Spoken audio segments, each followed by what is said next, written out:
All right, thanks for coming to another J&E Eclectics video. I'm JC, and in today's video, you're gonna see how we're working on a custom design for hats, 3D puff embroidery. We're gonna cover stitching, digitizing, the garment that we're using, and then price most of all. Stay tuned.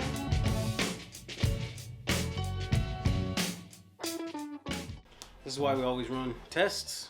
Yeah. Right, so you buy a cheap little $2 hat, and then when you get a new design, you could either throw a fabric on there, but it's easier to run your tests on the same type of material you're actually going to do the project on.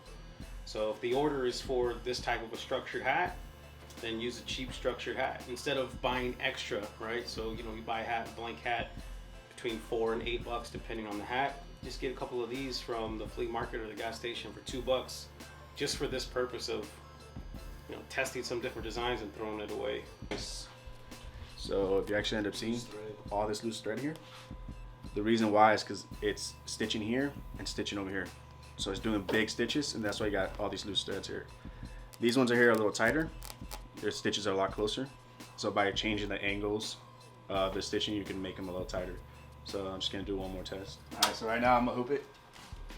Once you get the hang of it, the thing is that you gotta line it up. So first of all, you gotta take this the headband, you gotta flex it out. So if you end up seeing this piece here, this is gonna be your center. So actually, let me take this off real quick. So this is where I'm actually gonna end up grabbing onto. So there's this piece here, there's a line there, you wanna center it there. So first thing we're gonna put this on, I'm gonna put the cap on there. So one thing is when you clamp, because we're gonna end up clamping it down, it shifts the hat. So you want to offset it just a little bit, and that's where I guess it's a little bit more practice as far as how much, and then depending on the pressure, because some of these the hoops, these are a little bit tighter than the other ones. So that's basically it. Now if it comes off a little bit, it's fine. I mean, it's on there. So next thing is you're gonna end up clamping the back, and that's just to hold the hat down. Doesn't go all over the place. It doesn't have to be tight. Doesn't matter if it's tight or loose. It's just to hold it down. Now with some hats, this one may pass. You may not need it, but good. After that, as far as here, we want to make sure we set up everything right. So let me go ahead and go from the very beginning. First thing you want to do, you want to set your cap. So because you can embroider on flat surfaces, it is a different template. So we're gonna go ahead and, if I remember right, design set. It's already preset, but this is where you have it. This is all the templates, the layouts for the hoops and caps. We wanna make sure that we put cap on. And then everything else is to mess around with the design. We're not gonna do any of that. I'm gonna push OK. It's gonna do its thing. What are you doing? It's aligning. It's aligning for that template. So now we got to set up the designs. So we got to put it from the thumb drive to the actual machine. So now it's in the machine. We're going to go into the machine, the memory of it. I'm going to go ahead and load that one up. And then just OK. So your designs are already preset. I want to put the cap on. So we're going to turn it sideways. We're going to pull it forward. And then we want to go ahead and clip it on. This thing is exactly the same way as that one. It just looks a little different. And we want to make sure we clip that on. There's three clips that we want to make sure they're tight. So a quick thing you want to do is, right there it's loose. So what I do, I just touch it to make sure it's stiff. That way I know it's locked in. So there's 3 of them. And this one's on it. There it is. All right.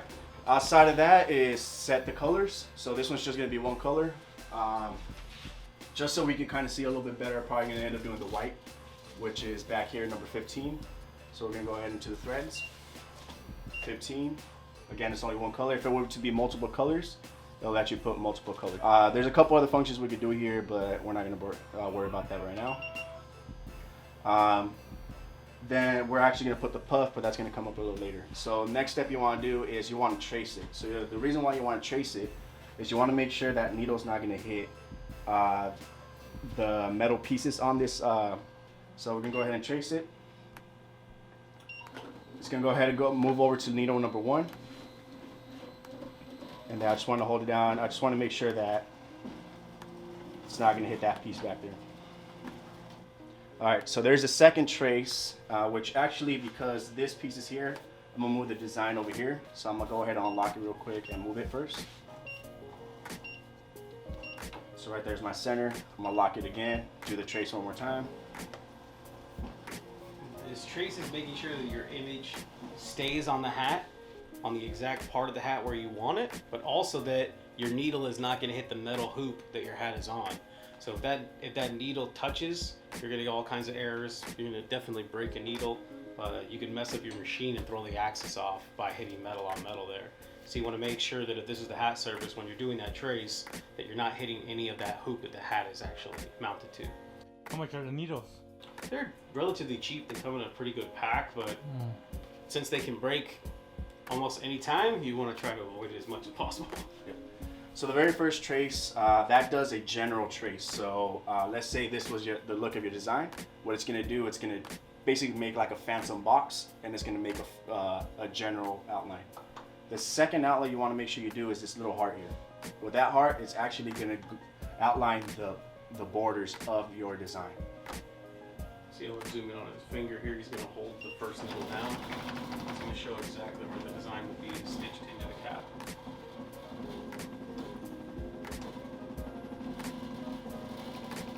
So those are all the outside edges of the design. It will fit right inside there. And then outside of that, it's just a matter of push start, and it'll start embroidery. But since we're going to do 3D puff, we want to make sure we put that on first.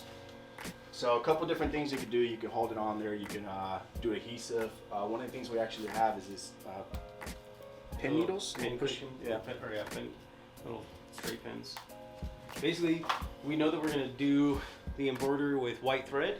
So you want to get as close to white foam as you can. This one's a little bit cream, so you might be able to see it sticking out a little bit, but the design itself is going to be pretty clean. It should cover up most of the foam. What you would not want to do is use like red foam and then do white stitching. Then it's definitely going to stick out. Your design's not going to look good. All right, so since we're not using the second head, we already have it turned off, but we're going to go ahead and turn it off. One tip we actually learned is you'll end up hearing a beep sometimes. If you push this 100, it'll end up turning off the beat. You may hear it as it starts, but yeah, we want to make sure we turn off this one, or else it's going to go ahead and start embroidery, and it's going to give you a break. So everything's set up. For a cap, you do want to go a little lower. So we found kind of like a little magic number is 550. You can end up putting it up high. I think the lowest it goes 300. What is that? That's the stitches. Yeah. Oh, stitches per minute? Yep. Highest, surprising on this one, is only 800. But again, our magic number is 550. And that's it. So we're gonna go ahead and push start. Since this one's on, this one's gonna go ahead and give you an error after a few stitches.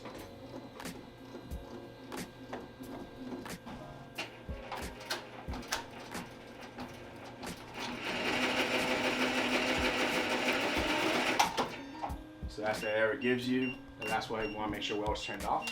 And you can hit 100. Just want to make sure that's, Just have a bird's nest. yeah, all right, good. Actually didn't beep, so we don't have to do the 100. So we're gonna go ahead and push start. Nothing's gonna happen on the inside. The needle's off, but we're gonna go. Bobbin.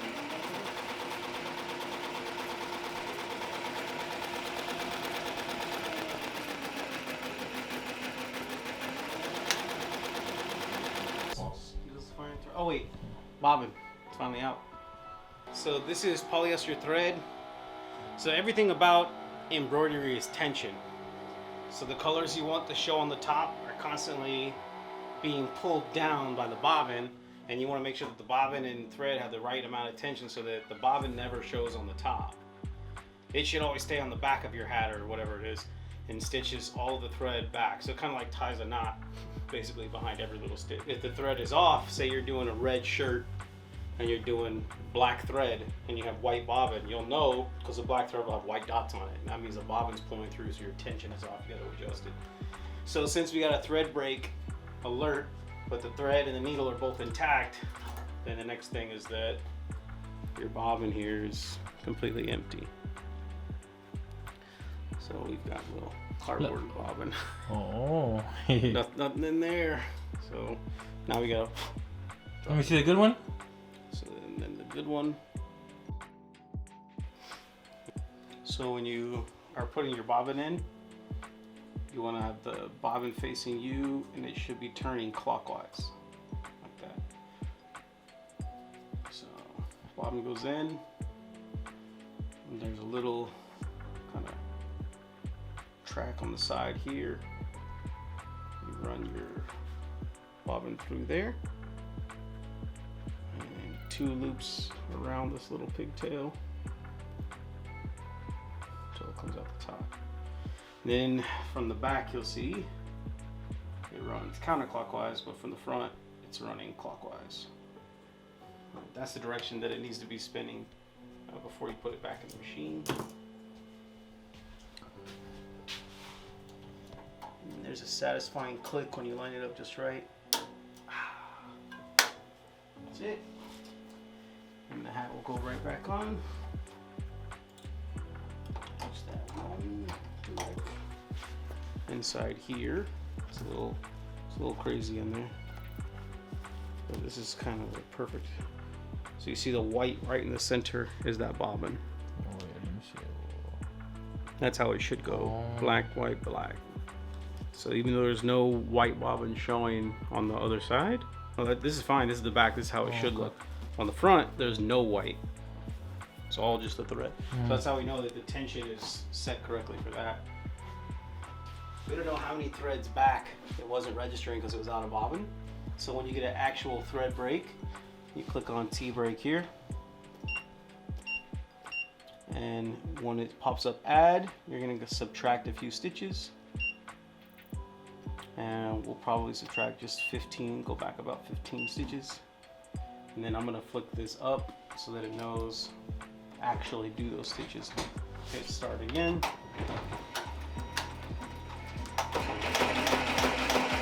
So I can tell you right now this isn't going to look great because I can see all the foam that's sticking out. But the satisfying part, and then thankfully this is just a test, just tearing that shit off. So then you got to go through and clean up the edges and get all the foam out. But you can see the second pass that we did, now there's a ton of foam sticking up on the edges that wasn't sticking up before.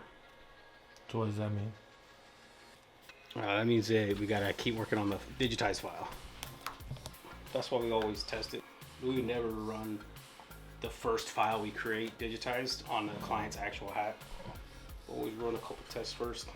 Especially a client that we know has had bad work from other people, and they were like, yeah, I got a hat and a ton of foam was sticking out. So you want to make sure for that customer that's already expressed some concern that you address it, right? So any kind of business that you're doing, you want to think about what problems are you solving, right? What is the problem that somebody has and what's your solution to it? So if you provide more of the same, you're not solving the problem for anybody. You're going to lose that customer. What you want are people who love your work so much they keep coming back. So that's why we take the time to either digitize ourselves when we have the time and then run sample after sample. And sometimes if we don't have sample hats lying around, you could just throw some backing on there and run tests on that. But it's showing up in a few places on here. Besides where it needs to actually come out. Like where you're really looking are the edges right here. So it's a little tough to see because it is white foam and white thread. You can see it's sticking through because this thread is loose. So when we ran the first pass, the first 1500 stitches, I think it was mostly covering all of that. But then when we run the next pass and the threads get tighter and tighter, then the foam starts popping through. So let's go ahead and grab, for example, this piece right here. Simple fix, just push it in. And that's gone. That's it. That's it. Same thing here, push it in. I know it's a little tough to see. That's why you want to get that same color. So So you can hardly tell. right here, this is actually a thread break. We continue going, so that's not gonna get covered. But again, this is why there's testers. But yeah, like that piece right there, let's go ahead and just poke it in. Yeah, so then it'll be cool. You see all the mess ups on the tests. When you see the finished product and it comes out all clean as hell, it's gonna be awesome. So when you have a mistake like this, or you're trying to figure stuff out, what's the next step? So the next step is analyzing the design itself. So we can see that these stitches are running left to right here, and they're a little loose on the top. So we'll go back through and we'll change the stitch angles on those to fix that. And then we're gonna come through and see where the foam is sticking out. It's too tight, So we'll loosen that tension a little bit in the digitizing software so that the stitches have more room to cover the foam and they don't actually squeeze the foam to where, like imagine grabbing like a handful of mud, right? And when you squeeze it, the mud squeezes out between your fingers. But that's what happens when your stitches are too tight, the foam starts squeezing out through there. You can get it to where the thread is loose enough to cover the foam and still be tight on the foam, but not so tight that it pops through each little stitch line. So it's good, that's why we run tests. So when it comes to how we price our hats, every order is different. So just because Tony yesterday ordered 24 hats and Johnny's ordering 24 today, doesn't mean they're gonna get the same price. There's a couple elements that you're gonna go and really look into, and it's thread count first of all, and then the type of hat or garment that they want is gonna be the next thing, and then obviously quantity. So the larger quantity orders, as most of you have probably seen, you get a big bulk discount, and that's because as the company or the wholesaler buying that equipment or those products, we'll get a discount if we have to purchase more. So the cost per hat might be cheaper for us if we have to buy 100 versus if we only have to buy 5. So for example, we're working on 2 designs right now, 24 hats. So 12 hats per design. Both of them are 3D puff. So there's a little extra work and stitch count that goes into 3D puff, plus the cost of foam, which isn't a lot. So for an order like this, for 24 hats, you're probably looking between $14, $15 per hat, because it is a decent quantity size, 24. But for some people, 12 is the minimum to even digitize the artwork. So for us, it's the same logo, a full logo, and then an outline logo. But for this customer, we're just counting it as 1 design and 24 hats to give them the best price. So for us, this type of hat right here, this blank hat will run anywhere between $5 and $7 wholesale just for 1 hat. We're gonna order 24 of them, so we may be able to get a little bit of a discount on the hat cost itself. Then you're gonna go into thread count, the actual digitizing of the artwork, we throw into the cost of each of the hats, and then our time frame, right? Labor. So the other thing would be the thread count. So some people will charge, okay, it's $2.50 for every 1,000 stitches. And if that's your baseline, and this design, for example, is just under 6,000 stitches, it'd be $2.50 for every 1,000. So 250 times 5 or 6,000 stitches, right? That's gonna give you the cost of your threads at least. Then you have the cost of the hat. Then you have to think, am I shipping this to the customer or are they picking it up locally? So there's a lot of different elements that come into play, but typically for a hat like this, 5,000-6,000 stitches, 24 hats, you're gonna be looking at 14 to 15, maybe 15.50 per hat, depending on how much work has to go into the digitizing. And there's always a little bit added cost to get that 3D puff effect.